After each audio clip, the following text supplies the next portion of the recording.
The Good Old Grateful Deadcast, the official podcast of the Grateful Dead. I'm Rich Mahan with Jesse Jarnow, exploring the music and legacy of the Grateful Dead for the committed and the curious. Ladies and gentlemen, welcome back to the Good Old Grateful Deadcast. If you haven't already, please subscribe, give us a like, and leave a rating. It helps spread the show to those who haven't turned on to it yet, and we appreciate your help. Well, we're now more than halfway through this celebration of the 50th anniversary of Workingman's Dead.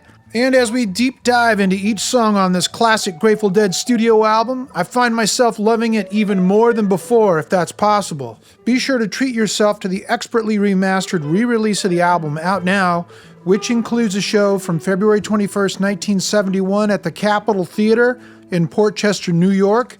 This show was mixed by Jeffrey Norman from the original 16-track analog reel-to-reel tapes. They did it over at Bob Weir's TRI Studios in Marin County. There is a 3-CD set and a 12-inch vinyl picture disc, so cruise over to dead.net and check them out. Want to learn more about each of these episodes? Want to listen to past episodes maybe you missed? Come on over to dead.net/deadcast where we have all that and more.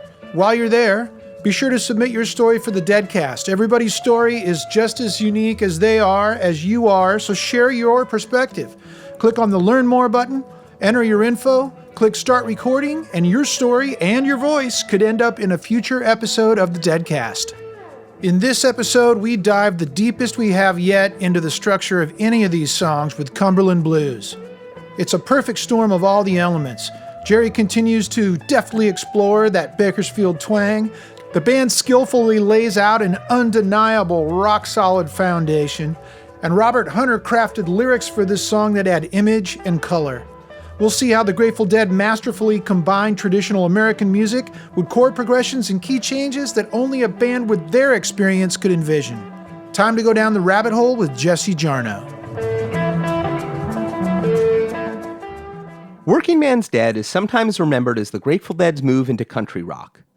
But the funny thing is, besides the occasional presence of Jerry Garcia's pedal steel guitar, there's not much music on the album that actually resembles country music, at least as it was written and played in the United States in 1970.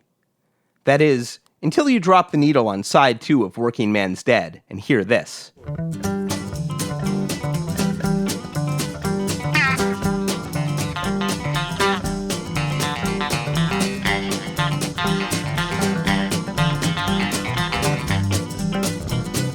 I can't stay much longer, Melinda. The sun is getting high. I can help you with your trouble if you won't help with mine. Tales from the Golden Road host Gary Lambert. That's the Bakersfield in the Grateful Dead right there. You know, it's very, very redolent of Merle Haggard's Workingman's Blues or something like that. And that was some of the music they were most infatuated with in that period. Bobby had that rhythm guitar part. It's pure Bakersfield. And Jerry was just wearing his love for those guys from Bakersfield on his sleeve. Roy Nichols, Merle's great guitar player for decades, and the late Don Rich, who was the equivalent in Buck Owens' band. So yeah, that was a case of Hunter's lyrics and the song and the genre they chose to mine. That genre, they all came together. They converged so beautifully, and it just the story that the song tells is perfectly served by the musical setting. Bob Weir has told me about how he and Garcia used to go on long drives, and they always had one of those old school buttons on the radio. You know, they had the old mechanical switching buttons on car radios, and one was always tuned to a country station. And Bobby used to watch the Porter Wagoner TV show, which aired locally in the Bay Area. So they always had an outlet for country music, and they always had a love for it.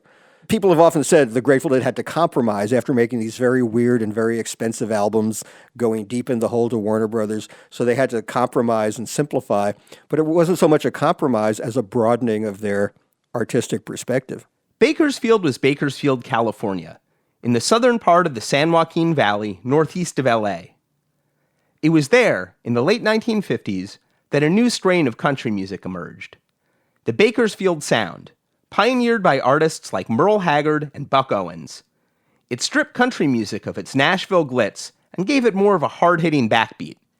Jerry Garcia would refer to the Dead's approach in the next few years as the band's Bakersfield era, but it didn't happen all at once.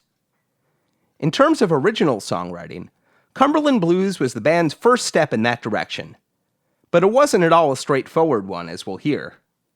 In part, it's the only song on Workingman's Dead with a co-writing credit by one-time experimental composer Phil Lesh. But let's start with Merle Haggard. I turned 21 in prison, doing life without parole. No one could steer me right, but Mama tried. Mama tried to raise me better, but her pleading I denied. That leaves only me to blame, 'cause Mama tried.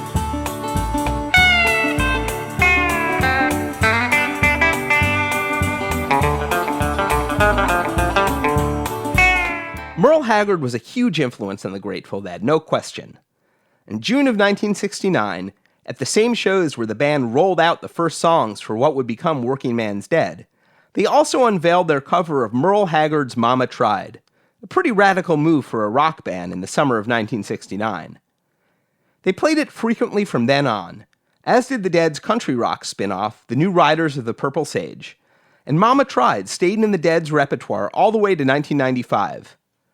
I assume if there was a show somewhere tonight, there'd be a decent chance that Bob Weir would sing it. But it was another Merle Haggard song that may have had a bigger immediate impact on the Dead. Check out this groove.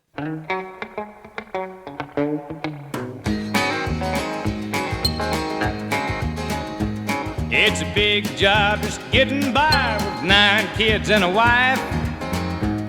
But I've been working, man, dang near all my life, and I'll keep on working.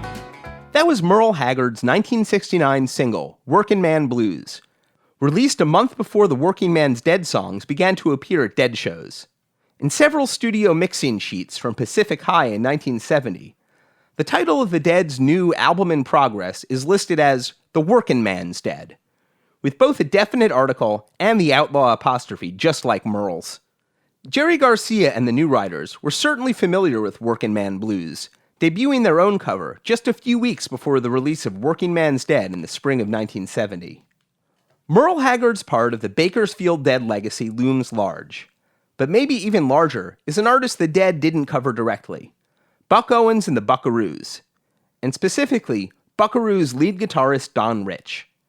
Don Rich wasn't merely a lead guitarist, but a conversational lead guitarist, playing his parts differently each time, dancing around the Buckaroos' not insignificant swing. It really tied the room together. Listen to the way Don Rich fills in the colors on Love's Gonna Live Here Again, from the 1966 live album, Carnegie Hall Concert. Thanks to Shaugn O'Donnell for this example. We'll hear more from Shaugn momentarily. Oh, the sun's gonna shine in my life once more. Love's gonna live here again. Things are gonna be the way they were before. Love's gonna live here again. Garcia had been a Don Rich fan for at least a few years before Workingman's Dead, with stories of Garcia, Bob Weir, David Nelson, and others going to see Buck Owens and the Buckaroos perform around the San Francisco Peninsula in 1964 and 1965. It would be perhaps a full year or more after the Workingman's Dead sessions before the Bakersfield Dead emerged as something like a musical identity for the group. You can hear the Bakersfield Dead sound really starting to come into its own on this February 21st, 1971 show at the Capitol Theater in Port Chester, New York, released with a beautiful new Jeffrey Norman mix on this year's new Workingman's Dead 50th anniversary reissue. At these shows, the band debuted a new batch of songs with a Bakersfield approach virtually baked in, leaving plenty of room for that sweet Don Rich-like conversational guitar. It would be another new mode of songwriting for the Dead. Check out this primal version of Bertha from February 21st, 1971 at the Cap, with tasty licks after every lyric. And into a rainstorm until the border all night pouring, not a chop on me. Test me, test me, test me, test me. Earlier this year, just before the whole world shut down, my last bit of travel was to one of my favorite places in the entire universe, the annual Grateful Dead Scholars Conference in Albuquerque, New Mexico. At this year's meeting, my friend Shaugn O'Donnell, a musicologist and chair of the music department at the City College of New York, gave a mind-bending presentation about Cumberland Blues and called out that great Buck Owens '66 live album from Carnegie Hall that we just heard from. You can find Shaughn's whole paper over at dead.net/deadcast. But here he is to break down Cumberland Blues and the origins of the Bakersfield Dead. To me, to be with the Stratocaster of all, just changing to that guitar and getting that Fender treble cutting sound that Jerry can play in the low register without getting muddy is part of what suddenly, it's channeling Don Rich, and so this other influence of a player he's listened to and admires, and he was definitely listening to Brumley on pedal steel. So it's sort of like the equipment helped him. I mean, I don't know which drove it, whether he wanted that sound like, now I got to be, or the Strat fell into his hands. He's like, this is what you have to play on a Fender. But it really seems to be driven by that. Consulting the handy Jerry Garcia instrument history by deadologist Michael Clem, available on the Grateful Dead Guide blog, it seems that Garcia first began playing a 1963 Rosewood Stratocaster in the fall of 1969. The earliest photographic documentation is from October 24th. 2 weeks later, Cumberland Blues arrived in Grateful Dead set lists. Here's a little bit of the first known version, recorded at the original Fillmore Auditorium in San Francisco on November 8th, 1969, released on Dick's Pick 16.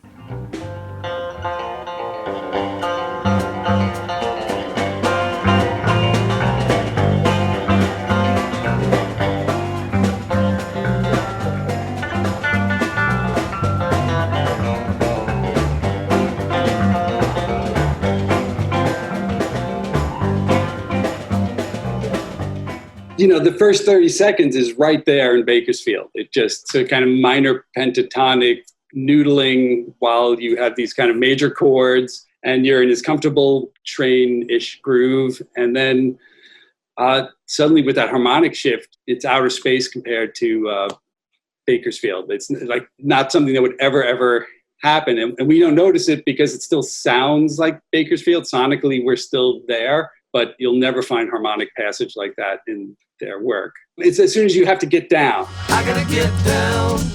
I gotta get down. Gotta get down to the mud. And you get down, and then the chord just drops a half step down from G to G flat or F sharp, however someone wants to imagine it. And so it's physically very easy and close and comfortable. But in terms of functional harmony, there's just no relation. To my mind, immediately what comes is, this is portraying the lyric, it's somehow serving the text. But then instead, it just jumps away to B flat. Again, it is not functional in G. Then it's up to B and down back again to B flat and on to A and chromatically down.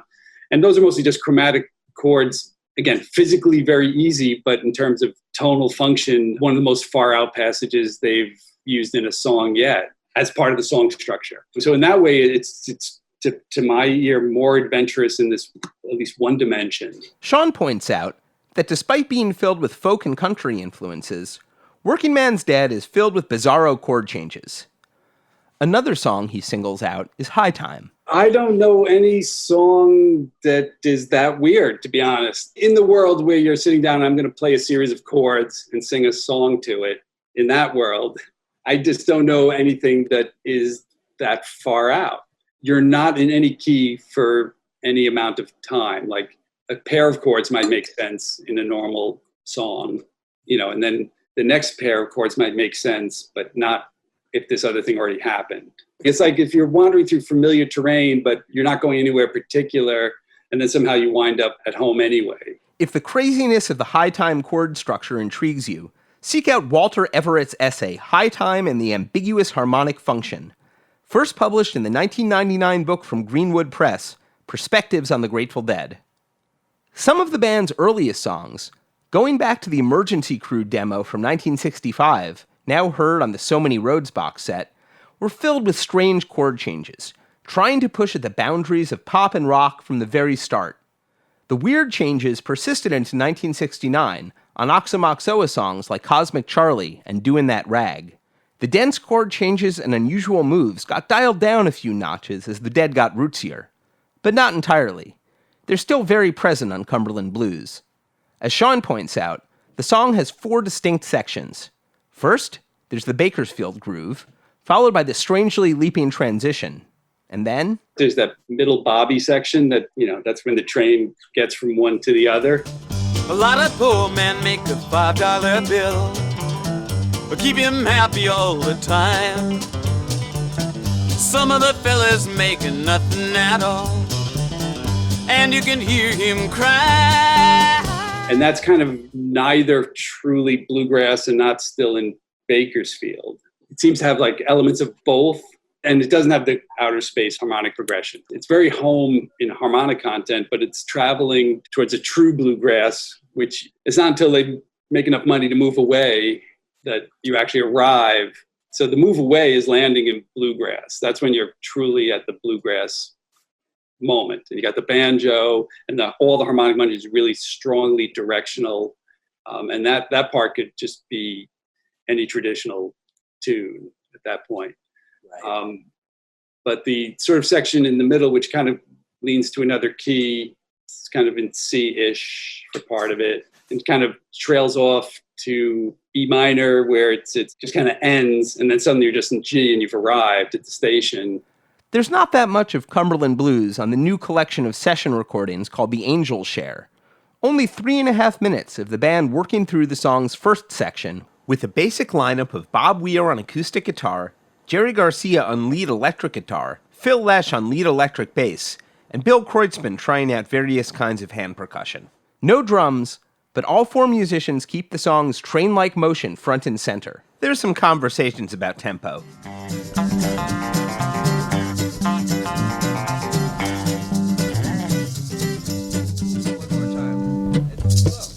Slow, Bobby. It's slowed down. Number 9. Why don't you guys cut it off?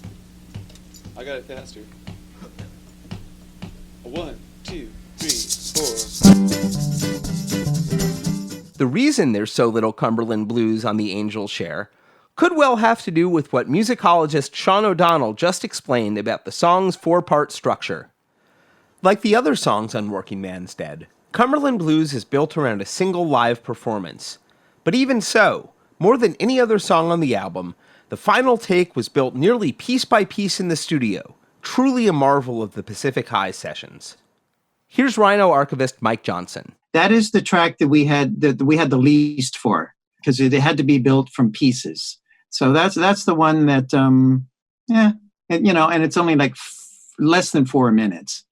Where some of these other tracks, they last 40 minutes. You're in the studio, and it's not at all boring. I mean, if you like this stuff, it's just sometimes when it ends, you just go, I want more. Us too, man. Even so, Shaugn points us to a nice little slice that highlights that outer space transition.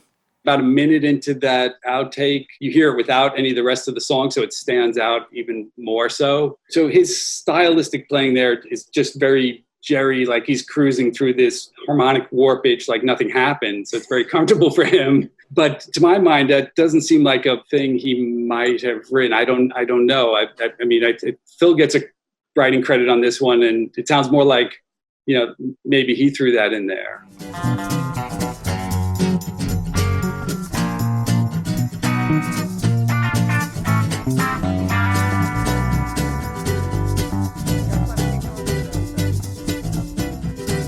The unusual song structure is supported with equally rich musical transitions and scene changes. In fact, the only element that seems to run through the entirety of the final basic take is Bill Kreutzmann's drum kit, not at all present on the Angel Share outtakes. On the Workingman's Dead version, the drums come up and down in the mix, becoming the piece that connects the different sonic landscapes. The change really becomes obvious at the end of the bridge section, sung by Bob Weir. Some of the fellas making nothing at all, and you can hear him cry. Here I go, buddy, Can I go down?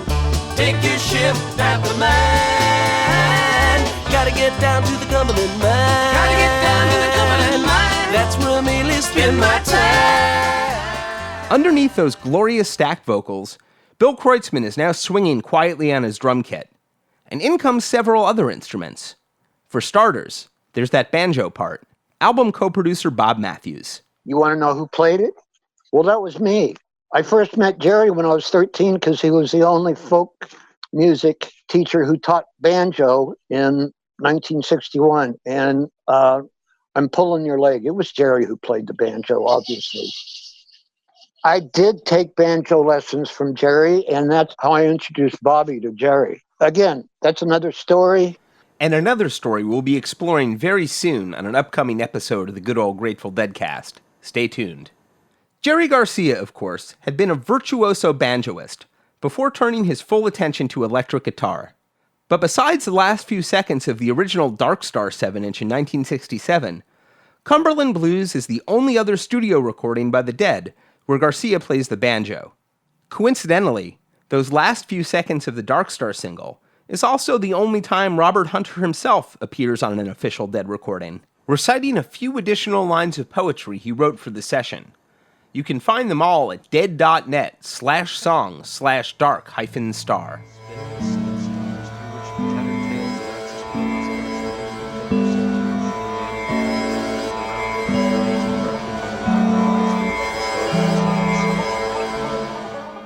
Here's Gary Lambert. Then you hear there's actual banjo later in the song. As they come toward the very end of it, Jerry actually put a little banjo in there. And when they played that song live, and that was another I recall from the acoustic or semi-acoustic sets, Jerry would play telly on that one, on those early live versions of Cumberland. And he had a great thing that he did where he would revert to his banjo technique just before they come in with the final, "Lot of Poor Man's Got the Cumberland Blues." Jerry would move his hand down close to the bridge, and he'd actually do a little banjo picking with his right hand. You know, that little three-finger banjo thing. You'd almost think that he had switched to banjo when you weren't looking. You know, he really, he had that facility to use some of his banjo technique on guitar. And it, of course, worked like a charm. The other new sound in the mix during the second half of the song is some speedy flat-picked acoustic guitar by Jerry Garcia's old partner in the Black Mountain Boys, David Nelson. By 1970, the electric guitarist in the New Riders of the Purple Sage. I remember I played a little acoustic guitar back up on Cumberland. I've played it so many times with the David Nelson band and everything, so I get it mixed up with what I played on the album. So, you know, but I think I played the acoustic guitar rhythm backup. Pacific High, yeah. I remember, yeah, that was right by the Silmona West, and I vaguely remember what it looks like. It was some of my very first recording sessions. I liked it. I mean, I liked the studio, but I didn't have a lot to compare it with. Nelson and his partner in the New Riders, John Marmaduke Dawson, had been appearing on stage with the Dead regularly since mid-1969. And when the Dead went on tour following Workingman's Dead, bringing the New Riders on the road with them, Nelson would join the band to add a second acoustic guitar on Cumberland Blues, New Speedway Boogie, and other songs, more nights than not. That just about covers the music part of Cumberland Blues. What about the lyrics? Here's Gary Lambert. That's another just a marvel of a Hunter lyric, these little details, the little Ben clock, which maybe some people will never even know what that means, but there was a brand of clock, a little tiny alarm clock that was called a Little Ben, which, as a play on Big Ben, the clock in London, So that was the traveler's clock, the Little Ben. So that was Hunter's little bit of detail that I loved.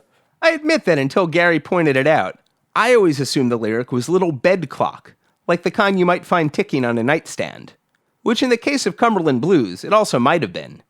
But look up an image of a little Ben clock. They're still pretty stylin'. Make sure you specify little, though, or you get a much bigger Ben. In Box of Rain, Robert Hunter's book of collected lyrics, under the entry for Cumberland Blues, he noted that the best compliment I ever had on a lyric was from an old guy who worked at the Cumberland mine. He said, "I wonder what the guy who wrote this song would have thought if he'd ever known something like the Grateful Dead was going to do it." Hunter told the story a few different ways.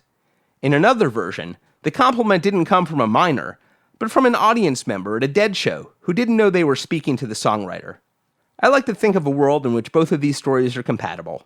So where's Cumberland? In the town of Spring Hill, Nova Scotia, down in the dark of the Cumberland mine, there's blood on the coal and the miners lie in the roads that never saw sun nor sky, roads that never saw sun nor sky. That was the Ballad of Spring Hill, sometimes known as the Spring Hill mining disaster, by Peggy Seeger with Ewan MacColl, recorded in 1960. It was one of several songs about the Spring Hill mining disaster of 1958, and widely circulated in the folk revival on both sides of the Atlantic. There's a pretty good chance that both Jerry Garcia and Robert Hunter were familiar with it. But between the Bakersfield guitar and bluegrass resolution of Cumberland Blues, it doesn't really sound like a song that's attempting to evoke Nova Scotia. There are Cumberland mines all over North America.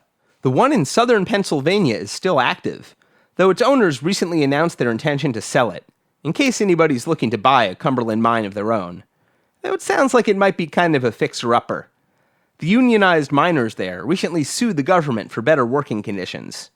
Even more famous, perhaps, is the Cumberland mine along the Cumberland River in Harlan County, Kentucky, not far from where musicians like Aunt Molly Jackson and Jim Garland began to write topical folk songs in the 1920s about horrific working conditions in local mines. Harlan County is where Which Side Are You On originated. But despite its rich history of mining songs, I can only find one that references the Cumberland mine in Kentucky, and it's of a slightly more recent vintage.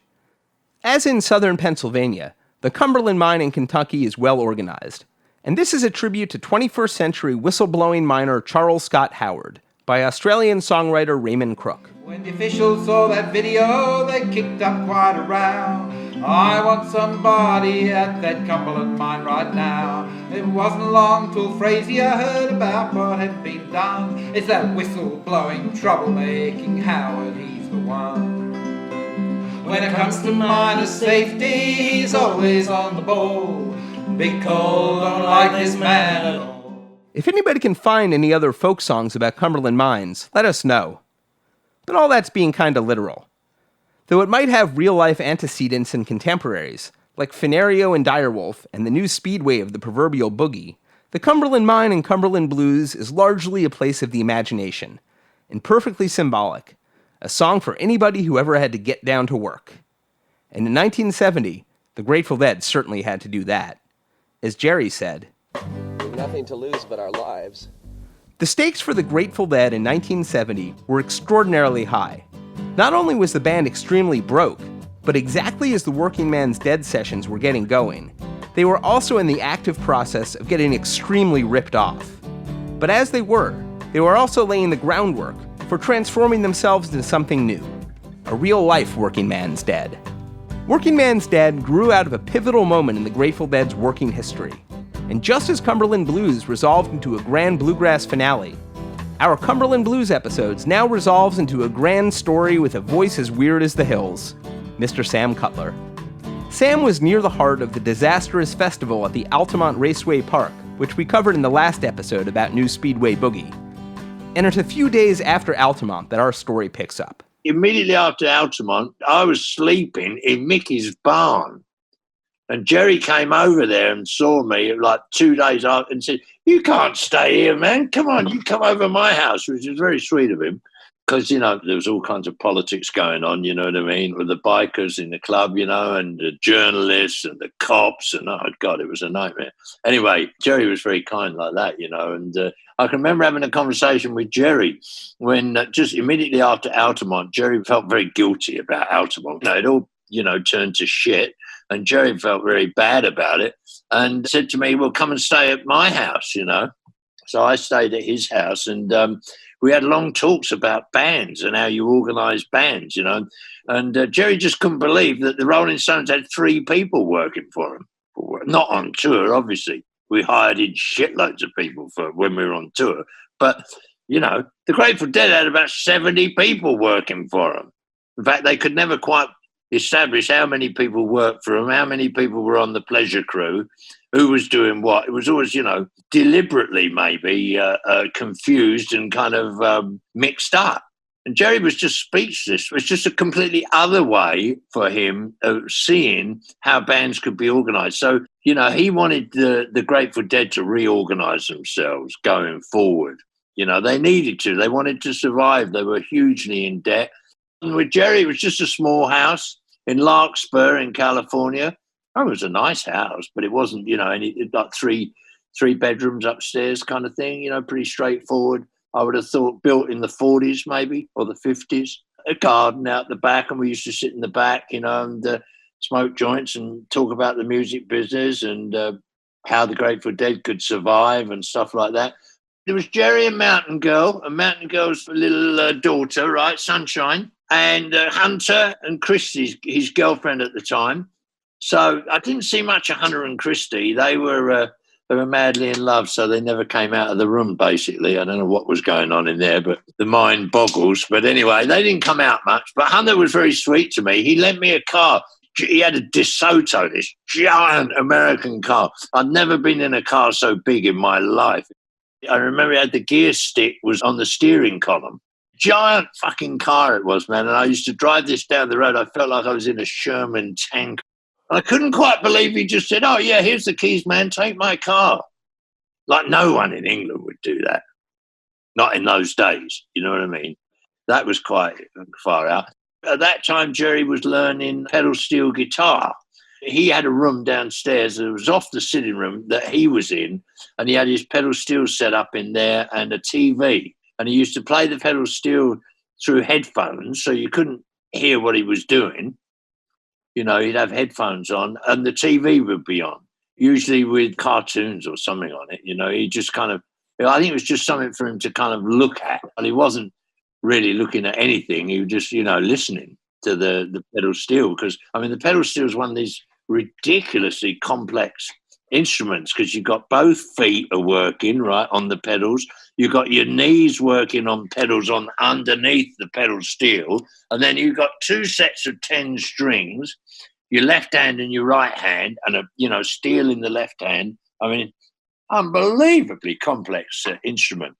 So, yeah, he just sat there for, I don't know, at least 10, 12 hours a day just to master it, And, he used to stop, come out and have a joint. I'd talk to him, whatever. And then he'd go back, you know what I mean? He'd stop for food. Mountain Girl had taken some food in there. And he'd stop to sleep. And that was about it. One day, Sam wanted to give some space to Garcia and Mountain Girl and met one of their Larkspur neighbors, another acquaintance of Sam's from the music business, Janis Joplin.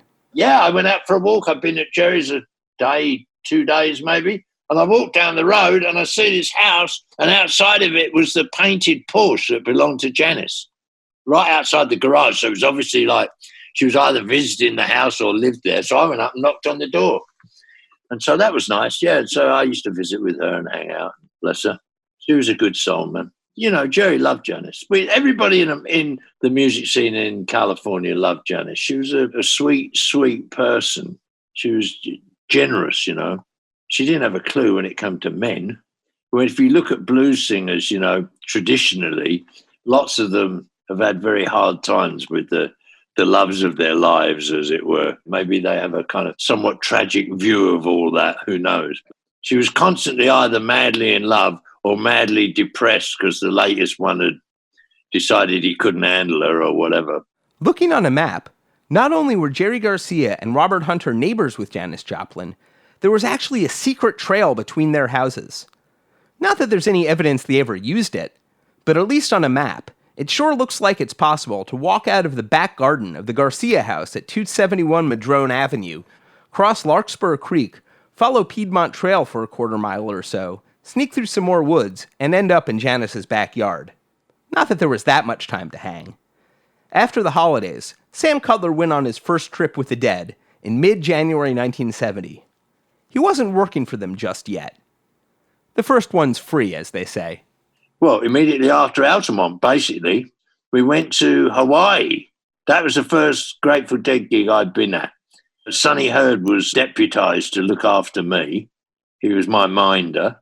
And, I got completely high. I mean, so wrecked. And I had a briefcase full of money, and we left it in the middle of the dance floor to see what would happen. And nothing happened. Everybody danced around it, and Herd and I sat on the side for a while watching it, and then we went back and got it. Yeah, it was a high old gig. I remember the stage was about 6 foot high. It was just higher than my head.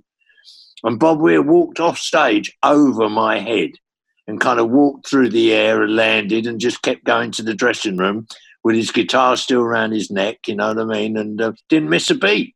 And it was above my head. He walked straight off the stage, didn't like land with a crunch on it, just kept walking. It was quite extraordinary. Yeah, it was a high old time for sure. So that introduced me to the arcane art of counting money on LSD. It's an interesting skill that one is forced to develop. So, Sam, any tips for counting money on LSD? Any tips? Well, actually, funnily enough, they're all different sizes. American bills are different sizes for blind people, you know? That's how blind people tell them what the money is, by the size of it. Having mastered this new life skill, Sam soon had a new job. In part, he was in the right place at the right time. Or maybe the right place at the wrong time. In the spring of 1970, sometime during the Workingman's Dead sessions, there was a sudden vacancy in Grateful Dead management.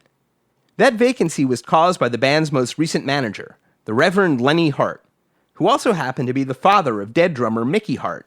After an incident when Mountain Girl confronted the Reverend over non-payment for Garcia's work on the Zabriskie Point soundtrack, recorded in LA en route to Hawaii, it was discovered that the Reverend was cooking the books, and he soon absconded with a large sum of the band's money. Prior to Workingman's Dead, it was a struggle, man. You know, when I joined the band, Lenny had just run off with a shitload of money. They were in debt anyway. He took $350,000 off the band. I mean, the Grateful Dead, bless them, they're my brothers. I love them, you know, of course. But they were not what you could call the shrewdest judge of character. I mean, I eventually found out, right, that Jonathan Reister told me, actually, who left the Grateful Dead because of Lenny, that Lenny actually showed up at a meeting, right, with a Bible in his hand and introduced himself as the Reverend Lenny Hart and swore on the Bible that he wouldn't rip them off. It's easy to take advantage of artists.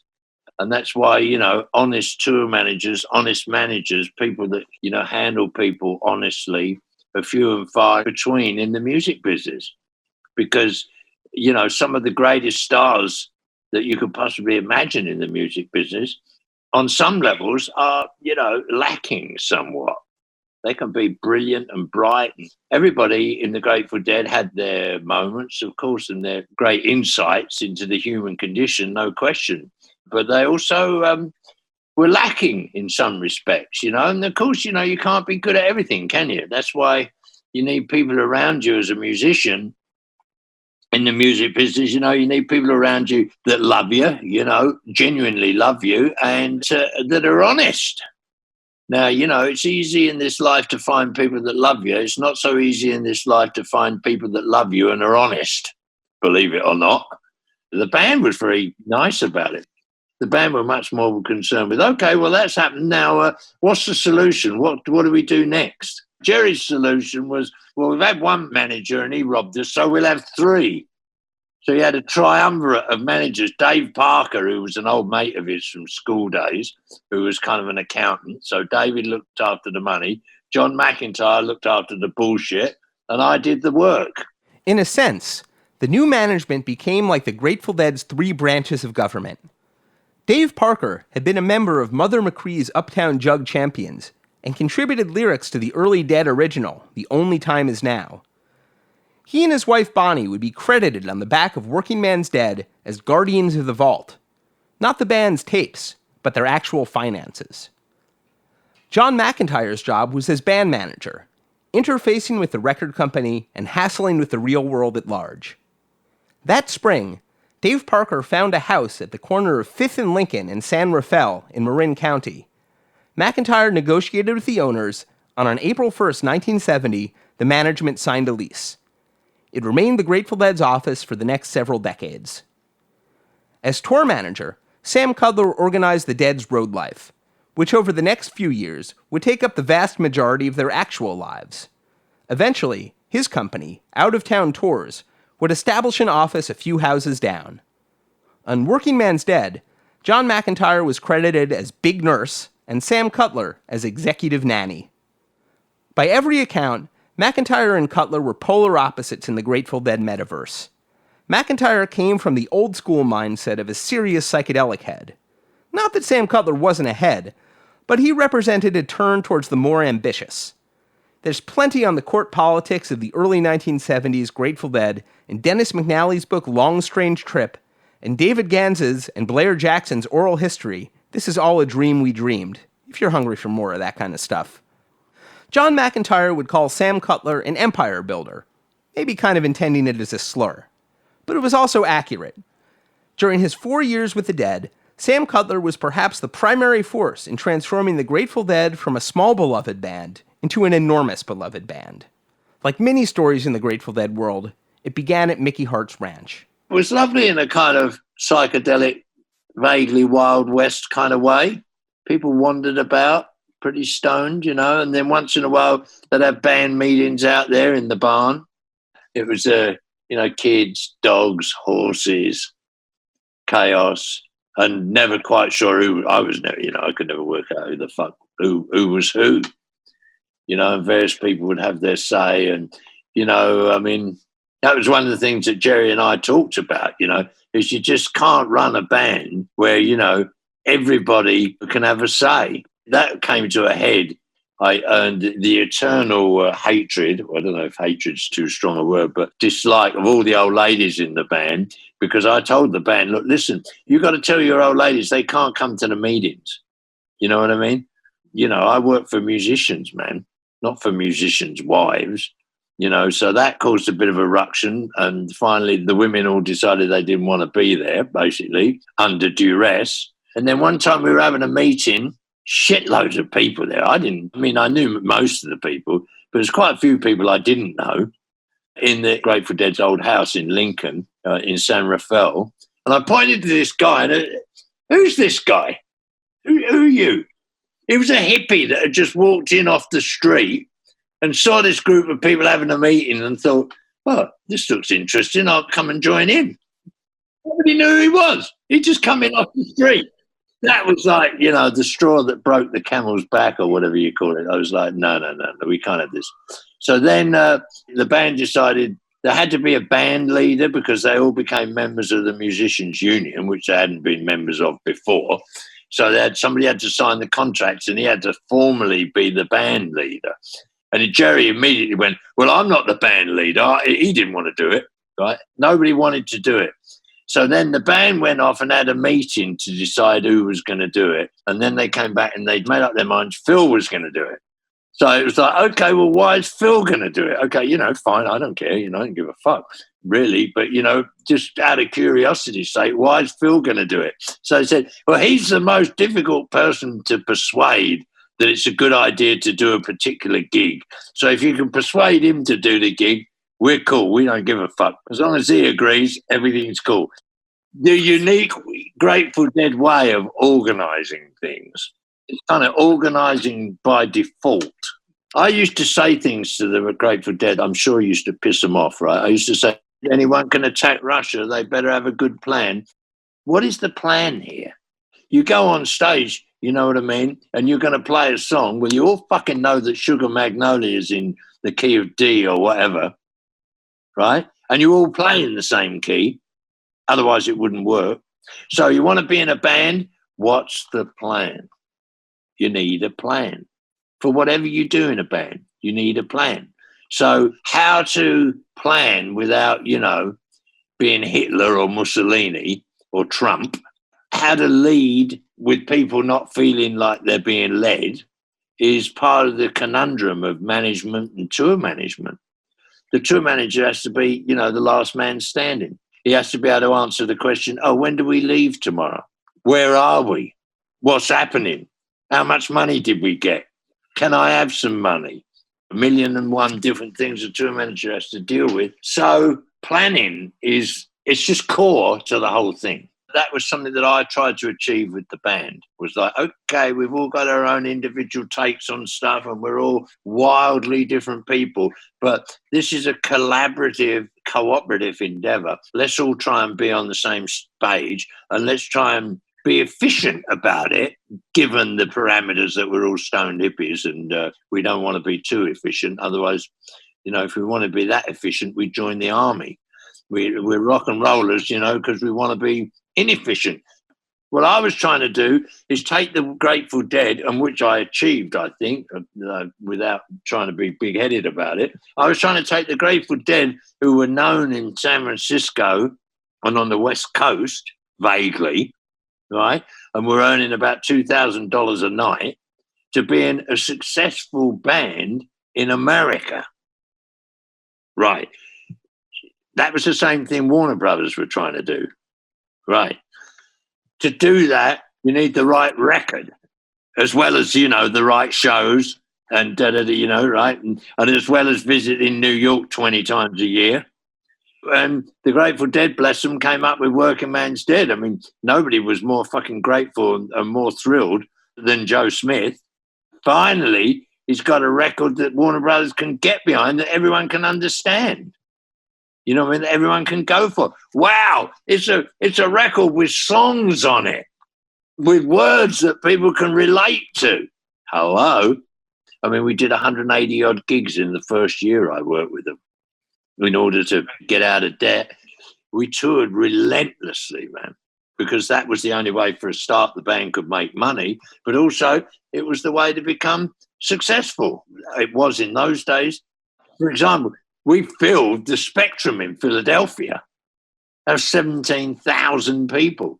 How did that happen? That happened because 3 times I did tours of fucking colleges throughout Pennsylvania, right? The band on buses going from college to college and playing in field houses, But, playing for 5 or 6 hours, man. Students just stoned off their faces and couldn't believe it. Revolutionary. And we played with Jimi Hendrix in Philly, and you build these things. We played in and around New York all the time. We played the State University of New York, all over New York. And we played the Fillmore East and played all kinds of different gigs out on the East Coast and built it up, built it and built it and built it and built it. And basically through word of mouth, people would say, oh, I was at this concert with the Grateful Dead the other day, and man, they played for 6 hours or they played for 5 hours, whatever, Have you heard this new album? And, it's not just one thing with a band. You've got to have this band that's cooking live, and you've got to have a band that's got a hot album, all of those things are coming together. Sam Cutler would pilot the band across the Atlantic for the Europe 72 tour and was the primary driver behind the 1973 Summer Jam at Watkins Glen with the band and the Allman Brothers, where an estimated 600,000 attended. For many years, it held the record for the biggest concert in history. For Sam Cutler, it was something of a post-Altamont redemption. We ended up doing huge fucking gigs that were amazing. And it ended up with 3 bands. We said, well, let's do it with 3 bands. And we did it with the Grateful Dead, the band, and the Allman Brothers. And 610,000 people bought a ticket at Watkins Glen, right? That wasn't by accident. That wasn't an accident. That wasn't planning by default. That was planned, and it took 9 months to get that gig together properly and plan it properly. And that was a result of a conversation I had with Jerry, where we wanted to do a big gig again and show people that it was possible and that you didn't have to have, people being killed or, violence or whatever. It could be done right. The sound could be done right. Everybody could be looked after. Everyone could have an amazingly good time, which they did, I'm pleased to say. In Amir Bar-Lev's documentary, Long Strange Trip, you may have heard Sam talk about how British people didn't go out to discover Britain. Thanks to Sam, the Grateful Dead themselves became a way for people to find America. People go, I'm going to go and find America. It's a uniquely American thing, and it's wonderful. I mean, I went to America myself because of On the Road and loving On the Road as a book. That desire to discover America and find out what America was, what it represented, was strong in me, for sure. It was a dream of every English rock and roller to go to America and be there for that dynamism and that amazing sense of space. And I think the Grateful Dead, in Workingman's Dead particularly, invented or were inventing or reinventing their own view of what it constituted to be American. So I think the Workingman's Dead represented a huge, huge kind of quantum leap for the Grateful Dead in terms of their kind of cooperative and artistic endeavors. Amazing, wonderful, wonderful, wonderful album. I can tell by that little Ben clock over there that it's time to go. So here's a last blast of Cumberland Blues. It was the first song from Workingman's Dead to make it to an official Grateful Dead live album, becoming the opening track on Side A of Europe 72, a tour that was very much a Sam Cutler joint. Here's the sound of the Workingman's Dead descending on London, April 8th, 1972. I can't stay much longer, Melinda. The sun is getting high. I can't help you with your trouble if you won't help with mine. I gotta get down. I gotta get down. I gotta get down to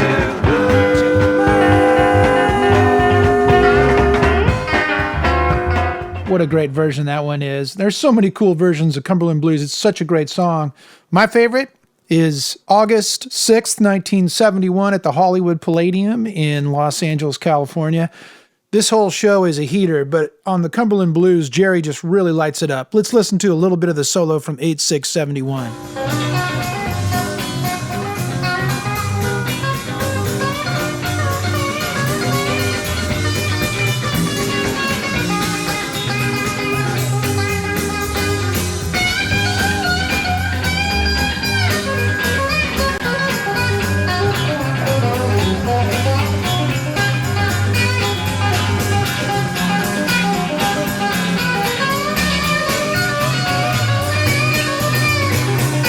Well, that wraps up this episode of the Good Old Grateful Deadcast. Thanks very much for listening.